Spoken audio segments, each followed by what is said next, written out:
नमस्कार. महाराष्ट्रातील तमाम माता भगिनींचं आपल्या टी-व्ही 6 मराठी या यूट्यूब चॅनलवरती पुन्हा एकदा सहर्ष स्वागत आहे. लाडक्या बहिणींसाठी अतिशय आनंदाच्या 2 अशा बातम्या मी घेऊन आलेलो आहे. पहिली बातमी म्हणजे के-वाय-सी बद्दल असणार आहे. सर्व लाडक्या बहिणींसाठी ती आनंदाची बातमी असणार आहे. आणि त्यानंतर दुसरी बातमी इथे खूप महत्त्वाची आहे.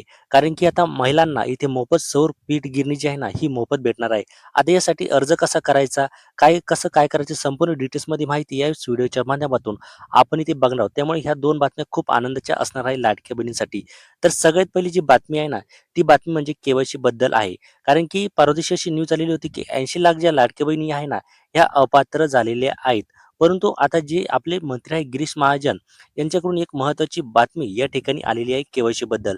तर ती बातमी सगळ्यात पहिले आपण इथे बघणार आहोत. बघा, लाडकी बहीण योजनेतून लाखो महिला अपात्र, पुन्हा समावेश होणार की नाही? मंत्री गिरीश महाजन यांनी महत्त्वाची माहिती या ठिकाणी इथे दिलेली आहे. तर बघा, इथे जे आहे ना, हे 70 ते 80 लाख लाडक्या बहिणीचे जे पात्र हे अपात्र इथे ठरवण्यात आलेले आहे. त्यांचे अर्ज जे आहे ना, ते इथे बाद करण्यात आलेले आहे. हे मोठ्या छाननी प्रक्रियेनंतर राज्यातील लाभार्थी महिलांची संख्या, अंतिम संख्या ही 1,66,00,000 वर आलेली आहे. म्हणजे 60 ते 70 लाख महिला ज्या आहे ना, यांनी के-वाय-सी केली नव्हती, त्यांना म्हणजे अपात्र इथे ठरवण्यात आलेलं आहे. आणि आता म्हणजे मे महिन्याचा जो हप्ता आहे ना, हा फक्त 1,66,00,000 महिलांनाच इथे भेटणार आहे. हे सुद्धा इथे महत्त्वाचं असणार आहे. आता यावरच प्रश्न विचारत असताना इथे पत्रकार परिषदेमध्ये गिरीश महाजनना यावर प्रश्न विचारला. या सर्व घडामोडीवर गिरीश महाजन नेमके काय म्हणालेले आहेत, ते आपण या व्हिडिओच्या माध्यमातून इथे बघणार आहोत. बघा, महाजन म्हणालेले आहे, की अनेक महिलांचे अर्ज अपात्र ठरवण्यामागे काही राजकीय हेतू नसून ही केवळ तांत्रिक अडचण आहे. अनेक महिलांना कागदपत्रे जोडण्यात किंवा ई-के-वाय-सी पूर्ण करण्यात अडचणी आलेल्या आहेत. हे तर आपल्याला माहीतच आहे, की आपण ग्राउंड लेव्हलवर असल्यामुळे आपल्याला माहीतच आहे, की खूप साऱ्या लाडक्या बहिणींना इथे ओ-टी-पी येण्याचा प्रॉब्लेम, त्यानंतर सर्व्हर डाऊन होण्याचा प्रॉब्लेम, असे खूप सारे प्रॉब्लेम आलेले आहेत. आणि त्या पात्र सुद्धा आहेत. त्यांचं उत्पन्न 2.5 लाखांच्या आत आहे. संपूर्ण डिटेल्समध्ये माहिती त्यांनी इथे भरलेली आहे. कुठलीही चूक केली नाही. तरी सुद्धा त्यांची कुठलीही चूक नसून त्यांना अपात्र इथे ठरवण्यात आलेलं आहे.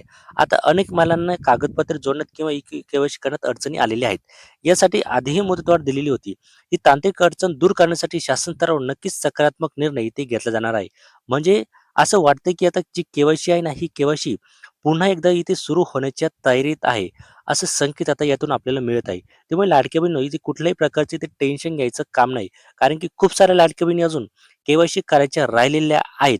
सरकारला इथे के-वाय-सी जी आहे ना, ही सुरू करावीच लागणार आहे. हे सुद्धा इथे ध्यानात ठेवणे गरजेचं आहे. त्यानंतर सगळ्यात महत्त्वाचं म्हणजे मुख्यमंत्री घेणार योग्य निर्णय. पुढे ते बोलताना म्हणाले, की जे आपले मुख्यमंत्री देवेंद्र फडणवीस हे योग्य जो निर्णय आहे तो घेणार आहे. ज्या महिलांच्या अर्जामागे तांत्रिक चुका आहेत, त्या पूर्ण करण्यासाठी मुख्यमंत्री देवेंद्र फडणवीस यांच्या मार्गदर्शनाखाली योग्य जो निर्णय आहे ना, तो इथे घेण्यात येईल असं ते म्हटलेले आहेत. त्यानंतर तुमची ई-के-वाय-सी झालेली आहे का ते कमेंट करून नक्की सांगायचं आहे. आणि त्यानंतर आता सगळ्यात महत्त्वाचं म्हणजे सौर पीठ गिरणी 2025 महिलांना मोफत सूतगिरणी जी आहे ना, म्हणजे मोफत पीठ गिरणी जी आहे ना, ती ते मिळणार आहे. आता याचा अर्ज कसा करायचा आहे, ते आपण या व्हिडिओच्या माध्यमातून इथे बघणार आहोत. बघा, इथे काय सांगितलेलं आहे, की या योजनेसाठी केवळ 80,000 पेक्षा कमी वार्षिक उत्पन्न असलेल्या महिलांनाच इथे अर्ज करू शकतात. ही योजना विशेषतः ग्रामीण भागात राहणाऱ्या किंवा आत्मनिर्भर इच्छिणाऱ्या महिलांसाठी इथे असणार आहे. जर तुम्हाला सौर पीठ गिरणी योजनेचा लाभ घ्यायचा असेल, तर तिची व्याप्ती, पात्रतेचे निकष आणि आवश्यक कागदपत्रे समजून घेणे इथे महत्त्वाचे आहे. तसेच ऑनलाईन अर्ज करण्याची प्रक्रिया इथे समजून घेणे खूप महत्त्वाचे आहे. आता यामध्ये जे आहे ना, ते आपण अर्ज कसा करायचा ते या व्हिडिओच्या माध्यमातून इथे बघणार आहोत. तर यासाठी तुम्हाला जे आहे ना, हा अर्ज करण्यासाठी तुम्हाला इथे सी-एस-सी सेंटरवर जायचं आहे. तिथे गेल्यानंतर ती सगळी तुम्हाला माहिती जी आहे ना, ती इथे सांगणार आहे. त्यानंतर जर तुम्हाला या योजनेचा लाभ घ्यायचा असेल, तर लवकरात लवकर अर्ज करा आणि आपले भविष्य जे आहे ना, हे चांगले बनवा. तर हा व्हिडिओ तुम्हाला कसा वाटला कमेंट करून नक्की सांगा. चॅनलवर नवीन असेल तर सबस्क्राईब करा. भेटूया एका पुढच्या नव्या व्हिडिओमध्ये. तोपर्यंत धन्यवाद.